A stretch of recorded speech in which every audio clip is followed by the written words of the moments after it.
Everyone, it's me from New York. As you know, coronavirus those days pervades the world and many governmental systems almost collapse. I share this video with all people across the globe, and I'm sure it will redefine our comprehension about what does human rights mean. And here, United Nations, where many independent experts, special rapporteurs highlights the human rights violations and naming the countries that violated the human rights. Amid this pandemic, let's go over the humanitarian work and see how countries responded to their nation's need. Let's start with the UK. British people got stuck abroad with no help. Old British nationals stuck in the airport after Emirates cancelled the flights and said they'd have to stay in Bali for 3 months. The UK embassy in Kuwait said, no financial assistance, go to charities. There's no fruit, there's no vegetables. You just need to stop it. Let's move into Canada. Businesses call for subsidies, and the outside, many Canadians got stuck abroad. And by the way, the Canadian government last year arranged the travel for Saudi teenager fleeing from her family. Thousands who are stuck abroad looking for help from the government to get back to Canada. There's about 1,000 Canadians that are here struggling to get back, trying to find ways, reaching out, and nobody's willing to help. Okay, let's move on to Spain. They are asking for humanitarian assistance.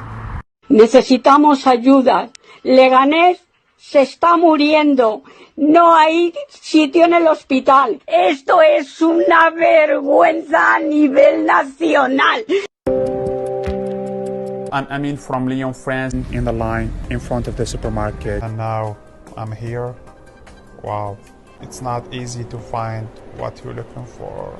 In the US, let's start with Sanders' tweet about human rights. This system, the system of capitalism where profit matters more than people, is so damn sick.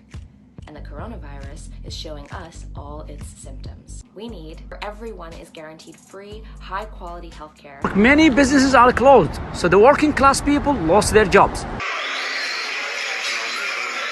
Gloves and masks in the United States are sold out, and Tennessee tells doctors to use diapers and goggles as a protection. Last year, 36 countries issued joint statement about Saudi Arabia, and they expressed their concerns about human rights, and some of these countries are that I mentioned above.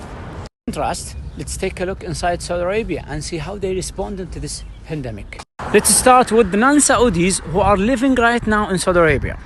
I'm actually advising Americans that are in the kingdom that I would strongly consider sheltering in place.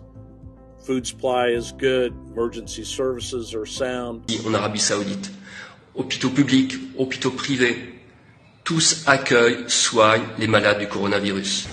Masks and gloves distributed for free in the street.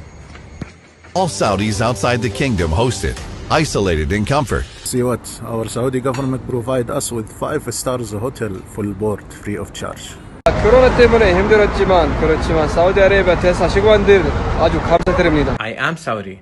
I got stuck in Moscow and my government provided accommodation at 5-star hotel with 3 full meals. I'm Saudi. I get stuck in New York. My government for providing me free food and 5-star hotel.